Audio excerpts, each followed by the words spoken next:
Thank you so much, Blaine. Official proceedings here today, which will be what is called a family picture, where media will get the opportunity to take pictures of the different leaders of the BRICS nations, will only start at about 9:30, somewhere before 10 this morning. So the major activity really is here in the media center, where media from all over the world is gathered here to come and capture this story that's happening here at the Sentin Convention Center. If you do a quick scan of media coverage in the past 2 days, President Ramaphosa's hosting of the BRICS Summit has really been getting positive feedback. But this is a president who has promised his country 100 billion in investments in 5 years. He has promised the African Union a commitment to the free trade area. So how will he harmonize these promises with the demands of his counterparts within the BRICS group of nations? And to unpack this, we are joined now by Luanda Mpungose, who is with the International Institute of Affairs in South Africa. Luanda, you've had a marathon 2 days of analysis. So let's try and find something new in there that we can get.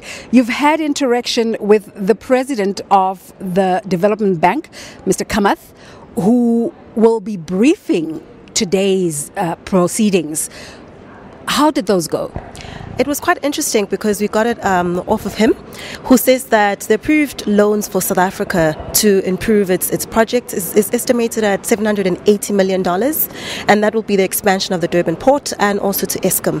And he did also say that he wishes to see this amount going up to probably the billions, and he will be looking out to see how that can be expanded. So it's quite we are enthusiastic that this will happen quite soon, and we look forward to seeing the project actually starting and some of the timelines. And in addition, we also look forward to hearing some of the announcement for the Africa Regional Center, if that will be taking up African countries as members and how that will work.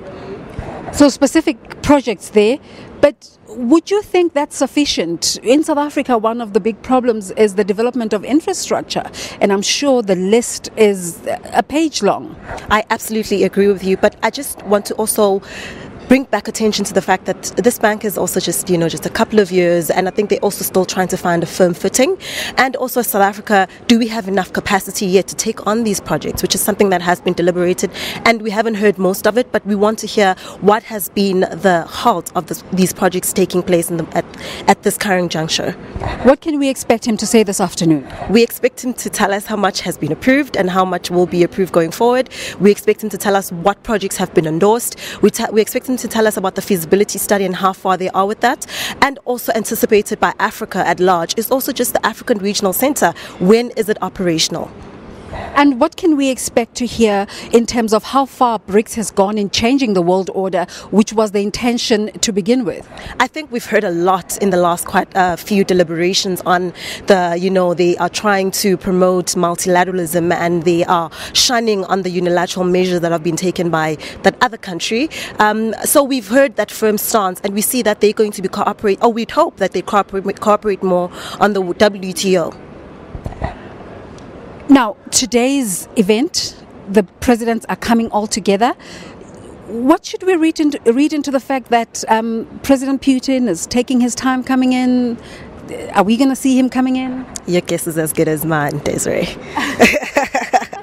I think he will make it in time for the deliberations, and it hasn't been communicated why he has not arrived earlier. I think all of them arrived yesterday, except for the exception of him, but I wouldn't read too much into it.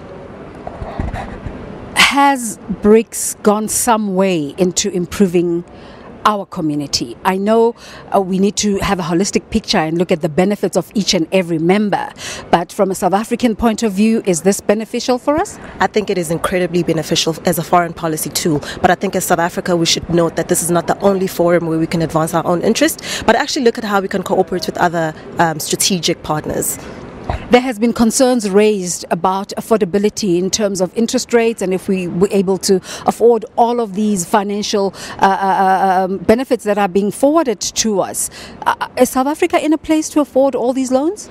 Well, I think we've already paid the CRA, which was a massive chunk of money. And at this point, we are committed. And I think because South Africa is a member country and there are ways that things can be negotiated. But I think we are in it and we do need to industrialize. We do need the infrastructure. So I think we should make it work.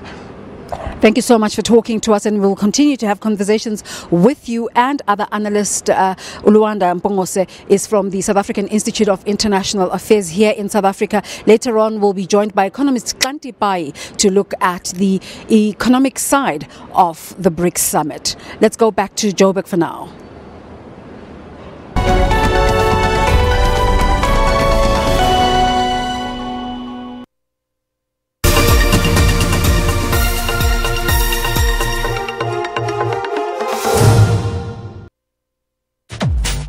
If you ask this pretentious mixologist what is needed